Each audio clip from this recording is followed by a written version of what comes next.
You're listening to Biotech Hangout, a live and unedited weekly discussion of all the latest news. We try to do all the latest news anyway, in our industry with a group of biotech leaders and experts. I'm Sam Fazeli, and my co-hosts today are Josh Schimmer, Eric Schmidt, Paul Matteis, and special guest stats Matt Herper. For more information about our hosts and guest speakers, or to listen to the most recent episode, please go to biotechhangout.com. So, a bit of a wobbly day today for biotech. I've been looking forward to celebrating one of the highs of the XBI, but maybe we don't care too much about the XBI. But the index is down. There are some massive share price moves, and I can't get my head around it. I don't know why. Some clients pinned it on the ceasefire is over comment, but then oil prices are moving. So I don't know what's going on. Maybe it's just a little bit of profit taking. Let's start with that quickly. See if anyone, Josh, who is not muted, maybe you can start. Tell us what you think. And then folks, you jump in before we move on to the regulatory and policy stuff. Well, XBI is still up 30% year to date, nearly 80% year over year. So a little pullback from time to time is not any cause for concern. We'll see what the future brings. Maybe things were arguably getting a little frothy with some of the M&A speculation, which is always a little bit of a dangerous place to be. But on the other hand, industry fundamentals better than they've ever been. Yeah, agreed. Eric, anything to add? Oh, we can't hear you.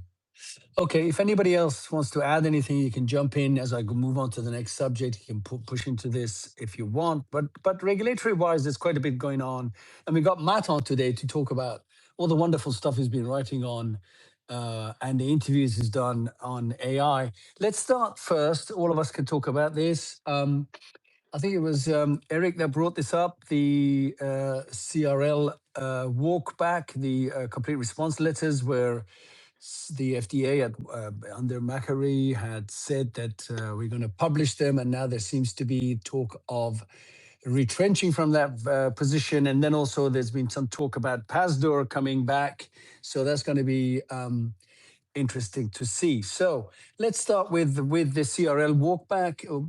While Eric waits to join us, let's go to Paul and Matt just to take your thoughts on that. And then Matt, you can tell us a little bit more about PASDOR, given you spoke to him recently. All right. Am I going first or Paul? Go for it. You go ahead, Matt. The CRO walkback looked. I wrote a lot about Dr. Macquarie, and one of the big issues throughout his tenure was not really worrying about legality or regulation before making a decision, and that can result in things being walked back. I think on the serial transparency, which is, I thought, one of the best things he did. But there's a reason that it hasn't happened before, and it seems it's been challenged. On PASDOR, I spoke with Rick shortly at JP Morgan on stage shortly after he left the FDA, and I spoke with him again at ASCO at our event there. Both of those are long conversations. You can get them through Stat if you register for the events. But and we wrote about them. But I would just caution that I know that there have been discussions that he is definitely in the mix. He is not. When he was at ASCO, other people on the panel were suggesting him as a potential commissioner. I think Dr. PASDOR probably would want a role where he has some substantial control if he were to go back to the FDA. And I also think we shouldn't underestimate that the Trump administration hasn't loved people who are critical of the administration and bringing them back into the fold. So while it would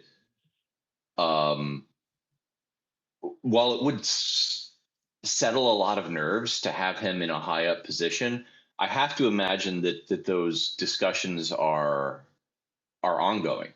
I don't think that they're necessarily going to be the easiest circle to square.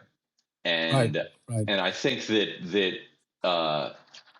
we don't even know. I think they're going to have to decide on a commissioner first before they decide on who all those other people are, even though we have heard that Klump wants to announce all of this at once. So it's great that they're considering him. I think they'd be crazy not to consider him.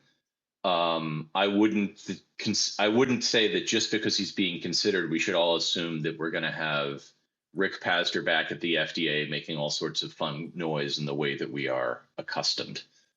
Right. So, Eric, while you were rejoining, Matt said that one of the good things that Dr. Macquarie did was the CRL opening, but that there may have been some issues there, legality, etc. I just wanted to see if you wanted to chime in on that, and then Paul and Josh on both Pazder and the CRL walkback. Eric? Yeah, thanks, Sam. Hopefully you guys can hear me now.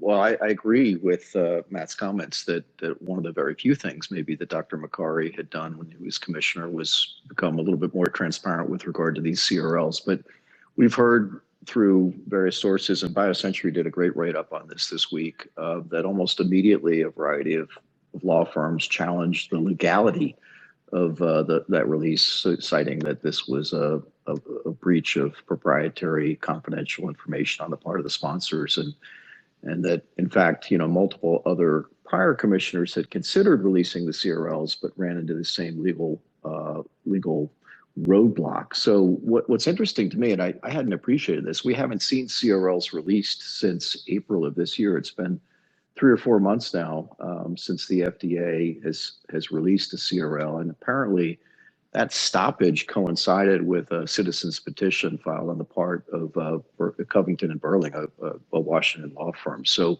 there may be a meaningful challenge underway right now that prevents investors from at least getting some of the transparency that I think many of us have relished. I don't know where we would be had we not seen, kind of in gory detail, some of the issues that the CRLs have brought to light. I'm thinking about Replimune's RP1, for example. It was very, very clear. It was, of course, a different administration and a different set of criteria used to judge the BLA. But at the time, it was very clear that the FDA was, come hell or high water, not going to approve that drug under the old administration, and they gave the reasons for that. And we were able to ascertain exactly what that FDA thought of that review at that time. So we may be entering a different era again. Yeah. So, I mean, look, everybody wants to be able to see everything and read everything. But of course, some of the companies that argued that this was one step too far. I agree that I would also like, but we're analysts and this is what we do, right? We want to find as much information and detail as possible. Eric, while you're on, do you want to also talk about the Agios priority review for, as you'd rightly said to me, as for a drug that missed its primary endpoint? What do you think is going on there? Yeah, and I'd love to hear others' views on this new FDA and whether maybe we're swinging a little bit too far to the right in the other direction, the direction of just kind of lowering the bar and approving anything that looks active in rare diseases, despite maybe not having met the statutory requirements for proving efficacy. What we have with Agios, the drug mitapivat for sickle cell disease, these are obviously patients who are very, very, very poorly off and in need of new therapies. And there's probably very few unmet needs that are any more substantial than this one. But nonetheless, the drug missed its co-primary endpoint of reduction in VOCs, pain crises. That data came out in, I think it was November of last year. Stock got hammered. Everyone pretty much gave up on the program. And the company, after talking to the FDA, moved forward with a filing. This week, we learned that filing was accepted for priority review. So not only was it accepted, but it was accepted under the auspices that there's a meaningful data set here and a meaningful unmet need. And I'm told that an AdCom will not even be required here. So if anyone needed any sign or signal that the FDA is open for business with regard to pretty much seems any orphan or rare disease opportunity, here it is yet again. And I guess the question again for this group is whether this is a good thing or not. I mean, obviously, It may be a good thing for sickle cell patients who can try the drug and may get benefit from it, but that benefit has not been proven in clinical ways just yet. And of course, there's going to be cost to society to having another very expensive drug in the marketplace that hasn't fully justified its cost benefit. Yeah. Paul and Josh, you both cover sectors where there are, or companies where there are this type of difficult endpoints and rare disease type situations. So do you want to just chime in here? Maybe Paul first and then Josh? Yeah, sure. Can you guys hear me? Yep. Okay, great. Yeah, no, thanks. I I want to throw something at Eric too at the end of this because some of the situations that I'm following the most closely here are, one related to obviously this Unicure saga, which was not a CRL walkback, but seems to be a you can't file now, you're more than welcome to file dynamic, right? And the stock chart follows that. Regenix and Hunter syndrome, what's happening in DMD. Sarepta got filings accepted for, exon skipper filings for on the back of trials that technically didn't work, right? Dyne still following on dystrophin. We've like debated this in a number of these. I at least feel like to a few of the situations I'm close to, like the Unicure situation, I felt like they didn't get their fair shot. I feel like that's something that should get reviewed with an adcom. But I guess from my seat, like I'm not yet assuming that like all of this is just unequivocally going to go in favor of the sponsors that are getting back in front of the FDA.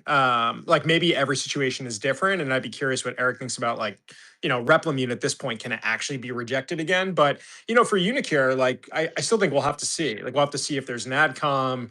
And I think the street agrees too, because the stock is, $40-ish, which is probably pricing something halfway onto the way what it would be if the drug got approved with a favorable label that people saw de-risking a big commercial opportunity. I think for some of these, like at least getting their day to get it reviewed and assessed, especially the companies that invested money and ran trials based on a certain premise, is probably the only fair thing to do. Do you think, Eric, in the situations that you're following, that like an Agios or a Replimune, like are you just assuming that those are largely de-risked?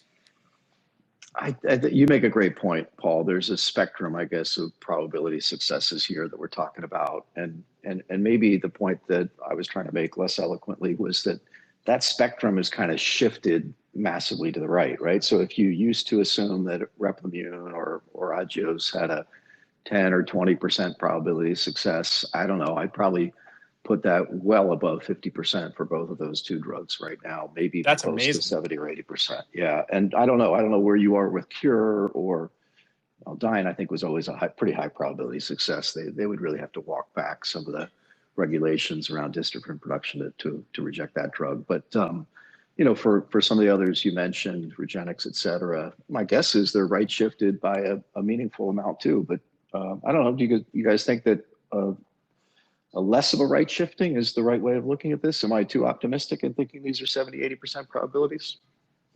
Let me just get Josh onto this, because I remember the discussion with Sarepta and whether it should have been approved or not approved, Peter Marks, et cetera, et cetera. Josh, you had some strong views at the time.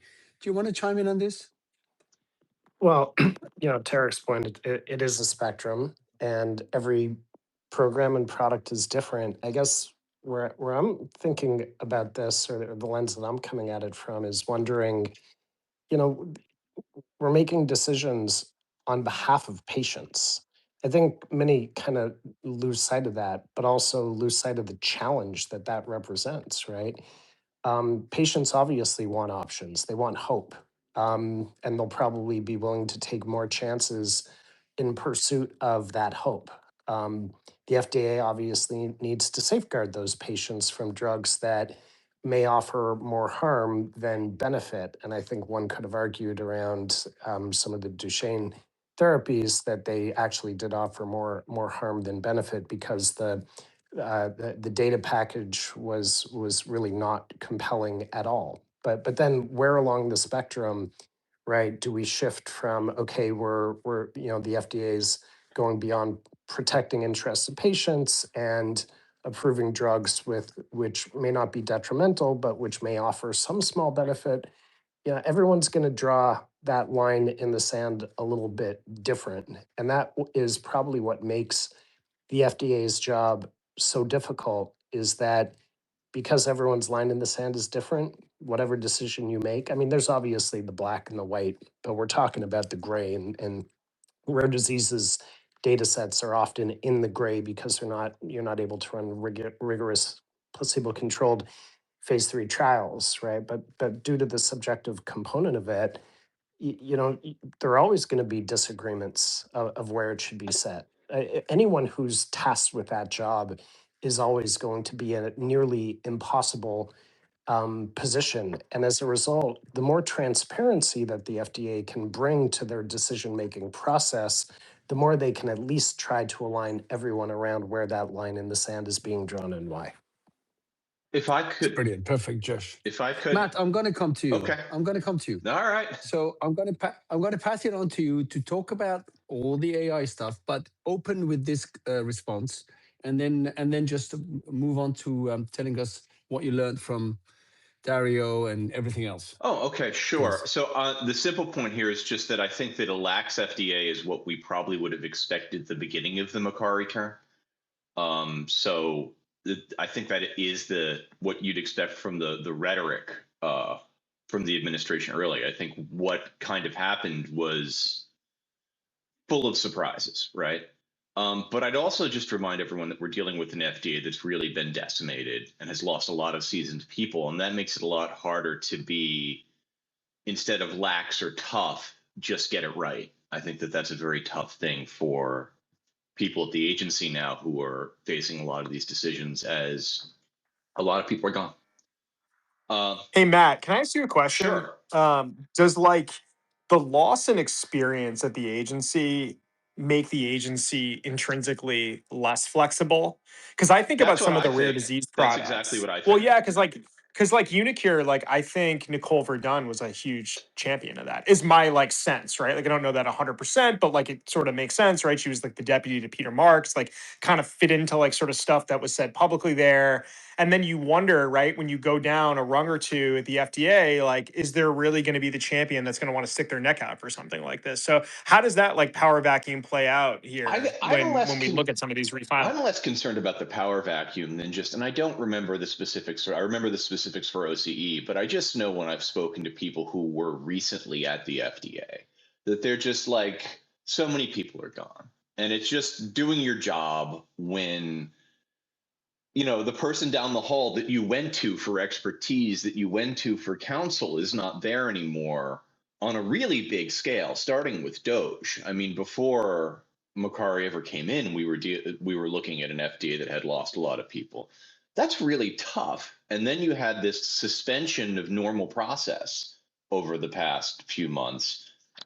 I just think it's really, they always have a really tough job, and all that makes it harder. And I don't know how it plays out. It's certainly, if you had a Peter Marks or if you had a Nicole Verdun, those were people who pushed for these applications, who had opinions and pushed for flexibility. I don't know whether we land on, well, we're in a right to try administration and there's a lot of flexibility, or we need to fall back on the regulations. I mean, I think the administration's biggest issue with the FDA is they don't want to be hearing about it in the news all the time, right? I think which is traditionally how the FDA is managed, but it's now after all of this mess we've had this year. So that's what I think. All right, Matt, tell us about AI. And AI is really cool and nobody knows what to do with it. But I had this amazing experience. I was asked to go moderate a panel with Lotte Knudsen, who's basically the leader of the development of Ozempic, and Dara Omadai, the CEO of Anthropic, when they launched this new product, Claude Science, which is really built to help people in science, but in particular drug companies, do work. A lot of it very research work. This is really kind of an ultimate lab notebook product that helps you think about your experiments. It helps you draw your diagrams. It helps you analyze your data. It can keep in mind kind of a corpus of all the stuff you're working on. And there were also a bunch of big executives who were obvious AI believers to one level or another. People like Vasner Simhan, Aviv Regev, Chris Berner from Bristol Myers Squibb, who were there talking about both why they're big believers and what the kind of issues are. And I do think there are two things we have to separate for the whole AI field and for Anthropic in particular, which are, is there useful stuff you can do now? Which I think the answer is yes, and people are going to learn more. And there was one point where Chris was talking about for Bristol, 5 to 10% efficiencies, but across the board, which, hey, that sounds great. And then there's this big pie in the sky stuff that Matteis always talked about, where this is going to change biology. We're going to do every year is going to be like a decade, is his actual prediction. He now says that won't happen for at least a decade. And there, I think the jury is still out. It's certainly plausible that this helps industry pick better targets, that it helps lower the failure rate. That is the toughest job for AI, both when we're talking about just LLMs, which are this specific set of tools, but also when we're talking about all of our favorite biotech AI companies. Like I also got to talk to Mark Tessier-Levine a few months ago, and what do you do with these technologies in order to make drug development better? I mean, we know that the track record of new technology in drug development is it makes it more expensive. So, Matt, these folks, Dario and Demis Hassabis, these are luminaries in the space of AI, and they do allow themselves to opine on a subject that is very complex, which is biology and translation of biology. And so I do wonder whether, and they are very visible, and a lot of people hear them. I do wonder whether you think that there's some, so at least Demis Hassabis from DeepMind does have a PhD in neuroscience. So he's got some science background, right? Matteis is in biophysics as well. They're actually, because the neuroscience led to the AI work. So they have some, but yeah. But yeah, I think that's true. Do you think because it often, so this point of it's going to be 1 year is going to be equal 1 decade, it's going to take us a decade to get to that point.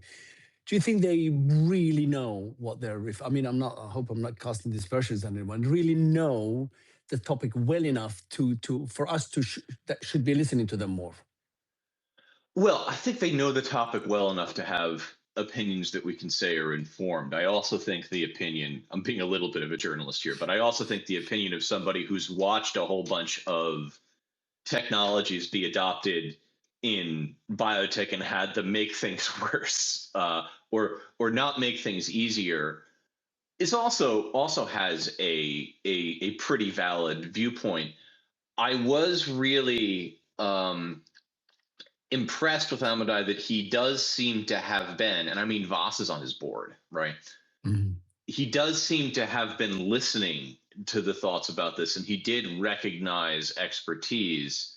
And the point is really very much that he thinks that this is going to be a multiplier in what a single biologist can do, which I think there is a good argument for.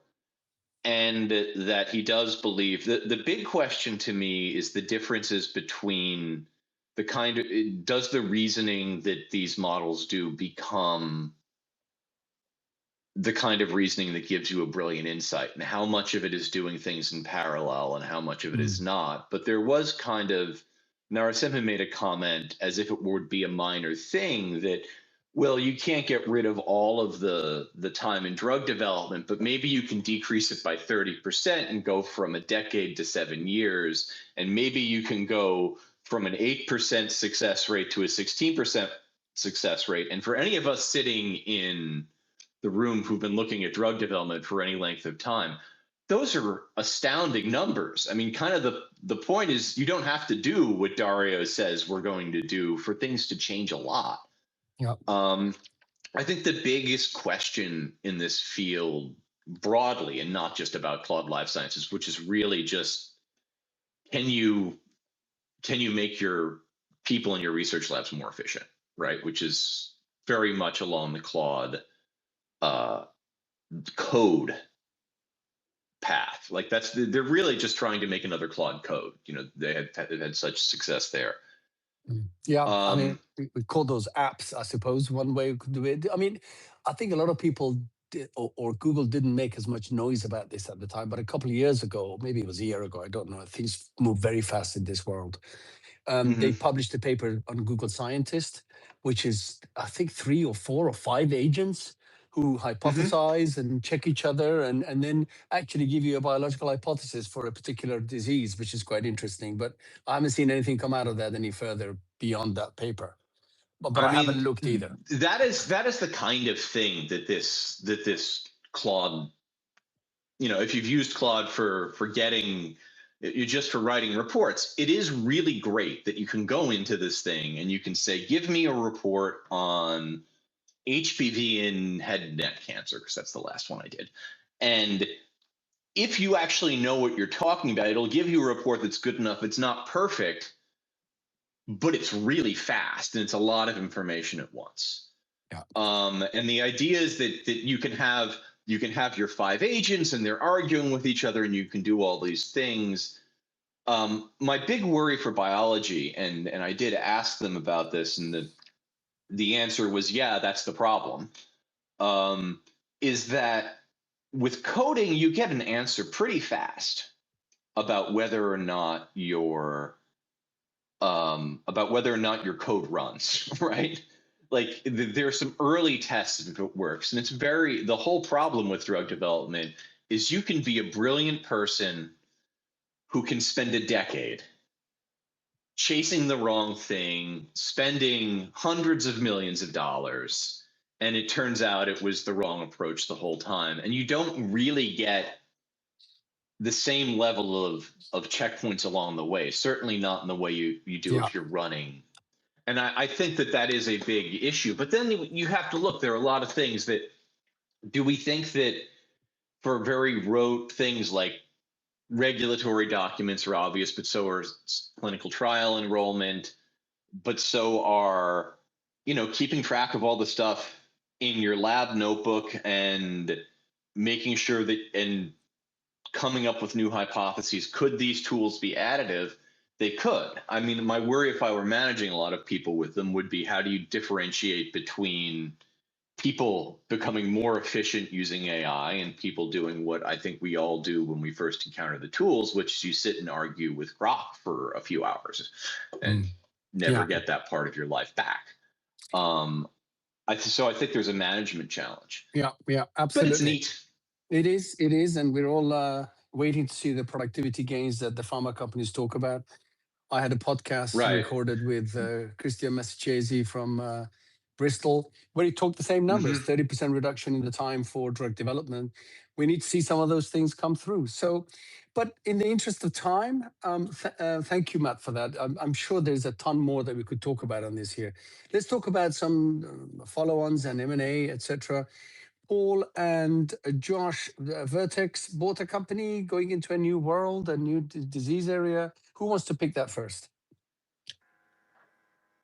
One of you got to go. Yeah, okay. I'll go. Okay, yeah. So I cover Vertex, and maybe Josh covers Crinetics. I can at least give a little bit of angle on the Vertex side. So Vertex this week bought Crinetics for close to $10 billion, closer to $9 billion on a net of cash basis. Crinetics is an endo company, and this sort of specialty rare endo space has kind of quietly become pretty hot, and it feels like it's sort of the next little niche space to get hot and become its own little subvertical, kind of how like the renal space has in the past, say, 3 to 4 years. The Crinetics has 2 key drugs, Palsonify and then also atumelnant. And a lot of the discussion on the call was about the second drug, which is in phase 3 development for CAH, congenital adrenal hyperplasia.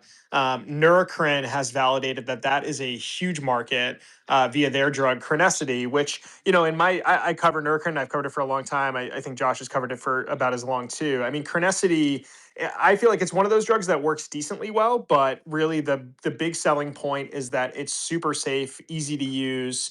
And this disease is a big unmet need. Patients have been using steroids for 50 years to treat it. And it's on newborn screening, right? So if you're a rare disease company, like there's a lot of patients out there right away that you don't have to find. I think the only real debate I've heard from the Vertex side on this deal is just like, did they overpay? I mean, it was almost 100% premium. Crinetics is a stock that had kind of lagged the tape in part because of long timelines, things like that. I mean, I think from our perspective, like it's I almost don't know how much it matters to Vertex if they overpaid by a little, as long as there isn't a big issue with atumelnant. I mean, I think the only sort of risk question there is on the liver safety side. And, Vertex talked about 7 liver enzyme elevations in the program so far, all mild self-resolving. That was a higher number than I had heard before, but you kind of have to give Vertex the benefit of the doubt. I mean, if there's anything that Vertex has extremely outstanding expertise in, right, it's small molecule drug development. So, assuming they got that point right, I mean, it feels like the floor value for both of these drugs is probably a billion, if not more. Vertex is saying 5 billion combined. I don't really know if you have to like really believe that, but yeah, I mean, I think just also broadly, right, Vertex is kind of at this point too, where they have the kidney angle behind CF, but this adds another important angle too, to a company where it's 130 billion market cap, right? So like this is the kind of stuff they should be doing, even if people debate the price of it. What do you think, Josh? Sad to see Crinetics go. Endo is one of my favorite spaces because there's essentially no target risk. There's very little in the way of competitive dynamics. There's large unmet medical needs. And so Crinetics was really just at the start of what I thought was going to be a very, very sizable effort across its programs, including its preclinical programs. Like when there's no target risk, you can actually start to look into those preclinical programs and fairly easily envision a clear path through development and regulatory and ultimately commercialization. The only real risk you take to some degree is, medicinal chemistry risk, and Crinetics had proved themselves quite adept. So, kudos to Scott and his team, wonderful group in San Diego. Within a year, we've lost Avidity and Crinetics from the San Diego ecosystem, which hurts, but there's still tremendous innovation happening here and across the world. So I personally, I think everyone benefited from the deal. I think it's time to move, Josh. See if the deals stop. Right? Exactly. Yeah, it's come to London. So there's been a few other deals which are quite interesting. There's been a recent, I would say, past 6 months, 9 months, extra activity out of European buyers and some that some private European pharma companies, some public. The latest round was Ipsen buying 2 companies and paying decent amounts of money, upfront payment of $450 million for Kartos Therapeutics, and which is the US, and then the other one was a 200 million cash deal for Memo Therapeutics, which that's euros. So the both companies have assets in phase 2 or phase 3 for, I would say, one of them in renal, the Memo, which is quite interesting for patients with renal transplant complications. And then the first one, which is Kartos, in myelofibrosis, which is in phase 3 with data expected in 2027. So that continues a spate of activity by UCB, Recordati. If I'm not I'll probably forget all of the list. I didn't make a point of listing all the companies of some Europeans taking advantage of this. I don't know what it is, M&A window, or feeling a bit more aggressive with regards to their ability to obviously finance these and gain access to them. And then another interesting thing was Novartis buying Myricx, which is an ADC company. It has an interesting story. I would go and read about how this which was a Sofinova Brandon Capital seeded company quite a few years ago in the UK, started off developing drugs for oncology and then changed and strategy and moved into the ADC space. So Novartis is paying this $1.1 billion cash upfront. It's a private company, not in the clinic yet. And there's a total of another $400 million they can pay. It felt a little bit rich for a private company, so there must be something really exciting in there for Novartis to have done this. And this is the second ADC deal out of Europe. The other one, of course, everybody knows, was Gilead buying Tubulis, which was at a different stage of development. And Gilead had already had a deal with them for a while. So they probably had quite a lot of knowledge with regards to the drugs that were being developed or the linkers, etc., that they have. So, we keep being drawn to China, looking at deals that people do for ADCs, etc. And of course, here are two that happen based out of Europe. And to Josh's point, I mean, the capital markets in Europe are very tough. I don't know if either of those companies would have ever considered listing in Europe. They would have probably gone directly to the US. But now they're, of course, owned by others. So hopefully we'll see some of the results of these drugs that have been developing coming to fruition. In terms of other deals, we had a raise this week or last week. Remember, we're covering 2 weeks here, which was BridgeBio's $1 billion financing from Sixth Street and KKR Healthcare royalty deal that provides obviously capital for the company to go ahead. And I think, Josh, you look at BridgeBio, and of course, this happened, and then earlier this week, we've had a failure of the clinical trial, which we'll talk about later, of AstraZeneca's cardiomyopathy drug. So do you want to just touch on that, and do you think they Yeah, regret not waiting? well, the eplontersen update's far more relevant. Bridge is about to launch 3 new drugs over the next say 12 months, and that's obviously going to be capital intensive. The launch of their product Truby, which we'll talk about as we get to the eplontersen data, has been exceptional. But they're still burning cash, so prudent to provide just a little bit more of a buffer as you go into 3 new meaningful product launches. Yeah, and it didn't look like a particularly expensive deal in terms of the numbers in there. So I think this is a perfect move into the data conversation that we're going to have. And I'll start off with the AstraZeneca news that came, as I said, the weeks get all squished into one day in my head sometimes. I think it was yesterday. So Ionis's Wainua failed to meet the primary endpoint in a late stage trial in ATTR cardiomyopathy. And the stock was down 10% yesterday, and there was a lot of conversation in our drug chat and etc. about whether that's fair or unfair, or Bloomberg TV, I might have used the word unfair a couple of times. It does have an impact on a whole bunch of companies that the good folks on this call cover. And of course, when you have a major trial readout like this, go the opposite direction to where I think everybody was expecting. The Astra was quite positive about it too. It's not a surprise to see such a big share price move. On the other hand, it doesn't impact their $80 billion 2030 target. Of course, it takes one option out of the equation to a degree. And how this gets developed going forward in a subgroup will depend on what that subgroup data is. I'm sure Josh and Paul and Eric will comment on these. And of course, part of the problem for Astra now is that this was supposed to be the easy one. And now we've got Avanzar, which is TROP2 in lung cancer. And we've got Serena-4, which is an oral SERD in breast cancer. Both people have got worries about that are coming up during the second half of this year. So I think that's why I think some people may be reticent to be the buyer in this equation of buying and selling these the stock, which is what we've ended up with. Potentially the pressure on the stock wasn't there to be absorbed by anybody else. And you're looking to a second half where there is risk with these trials, which we've written about very openly, very much on the terminal, etc. So that is perhaps one of the reasons why the stock has been so under pressure.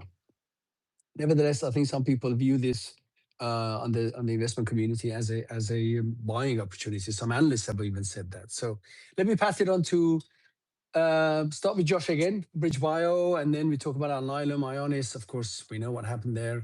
And Josh, Paul, and then Eric, jump in as you want, and Matt, of course.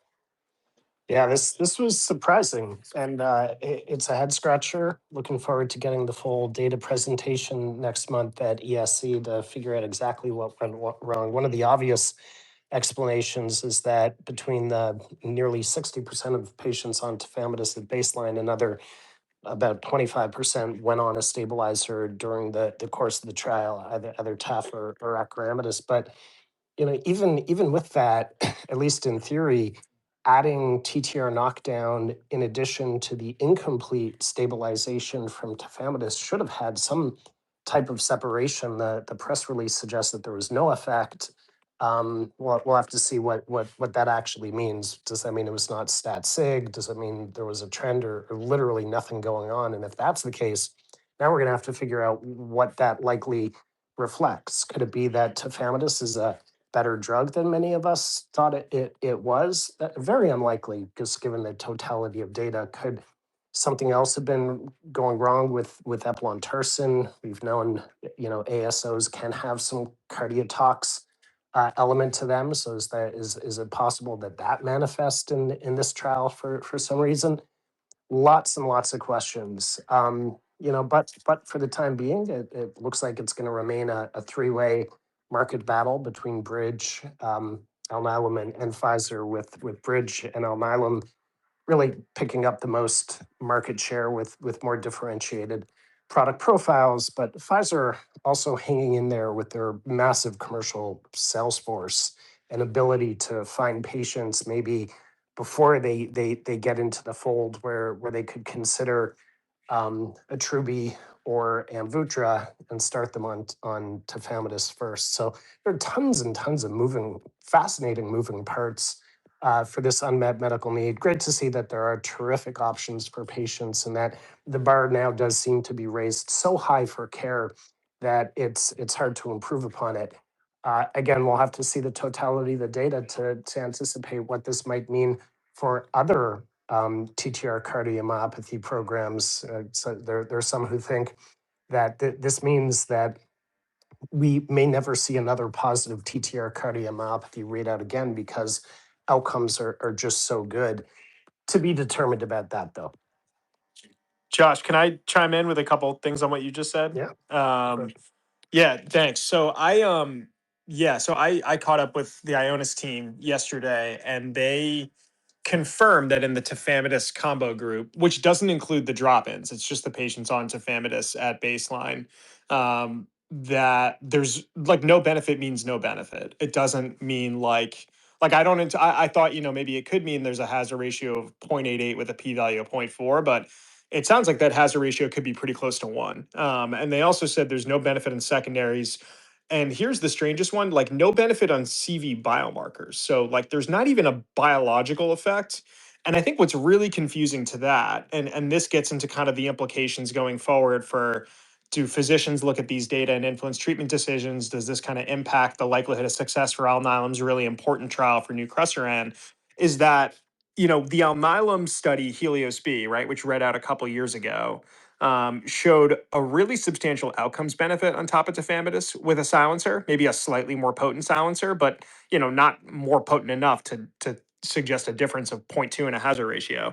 But it also showed like a pretty significant biological effect, right, on things like NT-proBNP. And so that to me is like really confusing. Like, we had spent a lot of time thinking about the powering of the tafamidis combo group in this study, because that was one way that, this data could have differentiated from others. And I think we were concerned that, even if there was effect, it was somewhat underpowered, because as patients are treated with tafamidis earlier and earlier with this disease, the outcomes improve, right? Like pretty much any condition. And there have been these non-invasive scans now where patients are identified earlier. And so I think that's probably a piece of this, but it doesn't feel like it can be all of it, right? I still think going into ESC later in August, it's very confusing that this sounds like it was really a dud on top of tafamidis. And, to Josh's point on, investors wondering, will there be another positive trial in TTR cardiomyopathy? Alnylam's stock yesterday opened up about 17% based on the idea that, okay, now they're going to own this silencer market. But the interesting nuance with the Alnylam kind of valuation and longevity of this franchise is that Alnylam owes a 20 to 30% royalty to Sanofi on their drug Amvuttra, which, for if the drug runs a 50 to 60% operating margin, is a huge element of the NPV and the economics. So, a key thing for Alnylam is eventually having their next gen nucresiran, which doesn't have a royalty burden, succeed, has a convenience advantage at every 6 months. But nucresiran's in a cardiovascular outcome study right now in TTR-CM that Alnylam hasn't given numbers to it, but the perception is that the vast majority of patients are going to be on tafamidis at baseline. So it's almost essentially an adjunctive study. And the question is, does this Ionis readout with AstraZeneca, does that kind of undermine the TTR silencer synergy in a contemporary population? Or can Alnylam still sort of rely on the synergy data with Amvuttra that they have on their label? My thought, assuming that, my kind of read on what Ionis was saying is right yesterday, that, there really isn't even much of a trend on top of tafamidis.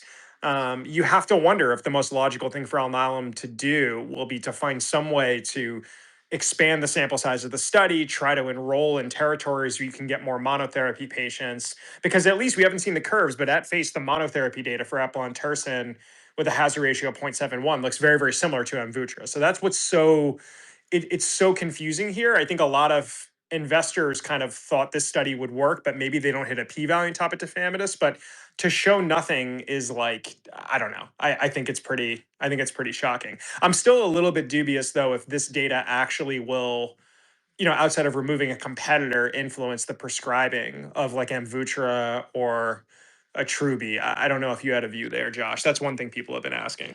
Yeah, we spoke to a couple of docs yesterday after the data. They weren't going to change their practice, but they weren't also the ones that were prescribing combination therapy to begin with, which makes unbelievably little sense for the most part. Because once you have either Amvuttra or Attruby on board, you've nearly fully eliminated the monomers, and so there shouldn't really be any incremental benefit to be had. A little bit different for tafamidis, if it is indeed a less effective stabilizer, in which case the addition of a treatment option should have added benefit, which is why this whole data is so confusing. At least from the checks we've done, no major difference from those docs, but they absolutely thought that payers were going to start really pushing back much harder than they already have around the combo use. On the combo. That said, it may be difficult because in some payer dynamics, the Part B and the Part D payers are operating independently. Yes. So the left arm may not know what the right arm is doing in allowing two drugs to be used at once. Right. And I think that's, you know this really well, but I think that's a big reason why, Alnylam has been able to sustain pricing at a really significant premium, is because, this whole cross management dynamic, which seems so obvious to an analyst or investor that's mega in the weeds in the TTR space specifically, is just it's not really done at all major payers. Right. So I just want to, sorry, go ahead, Josh. Go ahead. I was just going to close out and say we've talked in the past about some of the very sloppy thinking amongst cardiologists when it comes to treating TTR cardiomyopathy. But what's going to be really interesting is as claims data analyses are done over time to provide more evidence for the decision-making process to tighten it up. It could have some really profound implications. So keen to see what happens there. Now, Josh, are you? Sorry. Oh, go ahead, Sam. Just in the interest of time, let me just highlight that John Maraganore did say something on Twitter about RNAi versus antisense. I don't know enough about it to know why one would be better or different to the other, but just what you say. Yeah, can I comment on that, Sam? Exactly. I actually emailed with John yesterday too. Yeah, I mean, the Alnylam drug, Amvuttra, and nucresiran to even more of an extent, get better lowering of the TTR protein with less variance and attain their peak faster. Those are definitely true. And I think John makes a fair point on that, because it's true. It's the reality, right? I mean, I think the Alnylam drug is a little more potent. I think siRNA for almost every target seems to be more potent outside of some of the stuff so far that ASOs have accomplished, like in the CNS. So that's fair. But again, we're talking about, one study that had a 33% reduction for the silencer on mortality on top of tafamidis, which is like mind blowing, right? Like almost too good to be true, but the data's the data, right? And then an older Alnylam study, the Apollo B study, right, showed a trend on top of tafamidis on outcomes.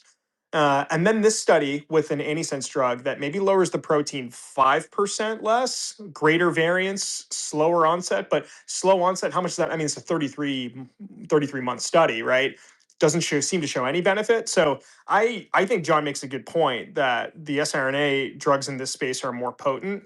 But to me, if I'm Alnylam, like I can't bank on that, and I can't bet nucresiran on that. And the Alnylam team is obviously super sophisticated, and I would imagine after seeing the ESC data, if it looks how a lot of people suspect, that they may try to do some things to mitigate the risk in this nucresiran study. Yeah, all great. Thank you, guys. This was a nice deep dive on this. Very, very important drug, and very, very important for such important companies. So let's just move on to data that also came out from Revolution Medicine, which seems to be having a nice roll of positive data. So they reported phase 1/2 trials data for zoldonrasib, which is the RAS(ON) G12D selective inhibitor. Remember, daraxonrasib is the pan-RAS inhibitor that we've seen so much excitement about. So this is 2 combination chemotherapy regimes for first-line metastatic PDAC, pancreatic ductal adenocarcinoma. 82% overall response rate, 96% disease control rate. I mean, these are fantastic numbers, right? That was with FOLFIRINOX. And then with gem and nab paclitaxel, the combo was 61% ORR. I mean, in general, the safety profile was manageable. And of course, a lot of oncology trials say that, but when some of us see the results, we go, oh my God, how is that manageable? And these results, again, confirm the potential value of this in first line. And it's advancing to phase 3. So another positive for Revolution Medicine. And Eric, I don't know if you wanted to add anything to that. Not really, Sam. I think you covered it well. I do think that zoldonrasib looks good. I guess the question now is, in a daraxonrasib world, what incremental benefit does it provide? Because daraxonrasib is so good. Yes, zoldonrasib for those patients with G12D mutations is going to be a little bit more tolerable. But what maybe caught my attention was the combination of zoldon plus daraxon, a G12D plus a pan-RAS. It didn't look so much better than pan-RAS alone. So I'm not sure there's synergy between these two drugs. And that maybe opens up the opportunity for other drug combinations, drugs that have orthogonal mechanisms, not RAS plus RAS, but RAS plus non-RAS, to work better. And of course, the Tango data that we've discussed before is probably much superior. Yeah, that's going to be quite interesting to see. But also, I do wonder whether some physicians and some patients may just not want to go on daraxonrasib because of some of the side effects, or at least if they have G12D, it gives them an option to not necessarily have to take daraxonrasib if they are scared of the side effect profile. I mean, I don't know. This is a very difficult disease, so it's going to be quite interesting to see how it pans out. The next data we had, I'm going to go back to Paul for, which is Skyhawk's Huntington's disease data. And then after that, we'll go on to AAIC, which is coming up next week in London, my hometown. So, Paul, do you want to just quickly touch on this Huntington's disease data, or do you want to rather move on to AAIC? Let's do AAIC, actually, if that's okay. Go for it. You and Eric are going to own this. Yeah, I'll start, and I'll be brief because we can hear more from Eric. And I think I saw a headline that maybe Eric is a little more bearish here, so I'm psyched for some spiciness. But basically, the big thing at AIC coming on Tuesday is Biogen is going to show full data for their anti-tau ASO for the treatment of Alzheimer's. The study missed its primary endpoint, but Biogen is moving it to phase 3. In my number of conversations with Biogen since this data, they are trying to kind of convey enough enthusiasm about this so that they are, defending and kind of standing by their view that it makes sense to move this to phase 3, while also trying to manage expectations into the data. The oddity here is that the primary outcome was a dose response analysis, so it required there to be a linear dose response or some degree of linearity to it, when it sounds like the lowest dose did the best. And at face, for a drug that is working at the gene level, trying to reduce the production of tau so the brain can clear it, it doesn't really make sense. I think that there's reasons to think that there could actually be a true inverse dose response or maybe a non-linear one. I mean, one possibility is that as you push the dose, maybe you get some sort of idiosyncratic safety stuff with the oligo. I mean, we've seen some oligos have dose limiting tox when they're pushed in the brain, right? I mean, tominersen's one, there was an ALS one. Who knows, right? I mean, we've seen this across other companies too. Maybe the actual tau knockdown just has a wider degree of variability across doses because this is intrathecal and the biodistribution is going to be highly variable patient to patient. I mean, biologically, I love this modality and approach, and that's why I think I'm a little bit more hopeful that the data look interesting. And that's really because I think tau has the strongest scientific rationale for a disease modifying target in Alzheimer's. It correlates with progression. It also precedes progression in different areas of the brain. You can stage the disease based on tau aggregation. And we know the antibodies don't really work because they don't actually lower intracellular tau. I think the question here is really is the data good enough to get people excited about the Biogen approach, which is intrathecal, which is its whole other challenge? Or is this data basically showing some level of some level of tau proof of concept, but then the more interesting play are the brain shuttle approaches, like Denali and Arrowhead, which can be given IV, right? And just have a different kind of risk benefit profile and maybe a much lower efficacy bar given ease of use. But yeah, Eric, what's your view and prediction on the degree to which this data is encouraging or super messy? Great summary. Thanks, Paul. And I kind of agree that tau is the best, maybe the best of the worst, but the best target we have. That doesn't mean it's a good target or doesn't mean that it's good use of capital to Biogen for Biogen to move forward. But I guess, I'm kind of curious to what your feedback has been. You're right. We've been kind of critical of this decision, and maybe folks are preaching to the choir when they call me. But in terms of my buy-side interactions, it's 9-1, sort of negatively inclined toward Biogen's decision to move this forward. And when I speak to people, they kind of just want this to kind of be over and move past it. And the sideshow that has been Alzheimer's for this company for so many years now to maybe, hopefully go quiet or quiescent for a few years as this phase 3 program begins. Is that the feedback you're getting as well? I think for the most part, I think there's some people who like this and maybe don't want to admit it to a sell sider like me because they don't want to talk theoretical credit into the stock. But yeah, I mean, I certainly think the Biogen bull case has become this broader pipeline optionality thesis, and you've just got lower risk, more proximal opportunities with the 2 lupus drugs and Felza and things like that. I just thought, Eric, I thought when I talked to Biogen in the past year that they we're pretty cautious on the commercial setup for an intrathecal. And because of that, that made me think that if they were going to advance it, that the data just can't be a total mess. But I mean, we'll see, the eyes in the beholder, right?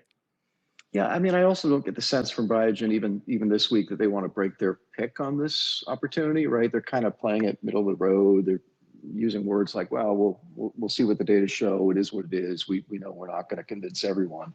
So it'll be curious to see what they are seeing, because you're right, they're making a massive bet in terms of expense and time and effort to go through a phase 3 program with 2 very large randomized studies. And I think there'll be something, but I don't know. It's hard. I guess you and I both have PTSD from Alzheimer's now, and it's just hard to have much faith in any phase 2 program. I'm sorry to hear that my friends have got PTSD, but it has been a rough ride with Alzheimer's, and tau is I would say a favorite. So it'd be nice to see some good data. But I hear all your arguments, and I agree with both of you, which is quite fun. So I think we haven't If got I a huge could, amount of could I add one go. sentence? You can have 2 sentences. Well, I just want to say that in a world of uncertainty, where things are the whole world has seemed to be much more difficult in many ways. It is just really nice to be hearing about an Alzheimer's meeting where we're arguing about trying to read positive results from a phase 2 trial and hoping whether we can go on to phase 3. It makes me feel like there is some continuity in the world. So I wanted to thank you guys for that. Very funny. That is good. Well done, Matt. That was a really good way of ending the call today. I mean, there's a whole load of topics. Everybody knows my list was enormous. So I'm going to leave it at that. I want to remind everybody, look at the Abivax story.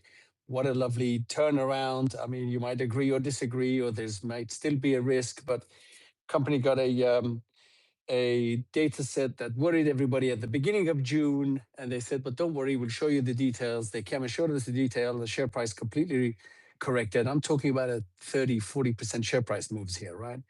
And then, of course, they've gone and raised $920 million on the back of it. So congratulations to them. And hopefully this data, as it gets presented, we'll get to see much of detail and see whether how it all works out. But that's looks like we're going to have another successful, unless it gets taken out, Josh, European biotech here, which is good to see. I'm going to end on that positive note. Thank you, everybody. Thank you, my co-hosts, Josh Schimmer, Eric Schmidt, Paul Matteis, and special guest Matt Herper from Stat. You can find all our old episodes on biotechhangout.com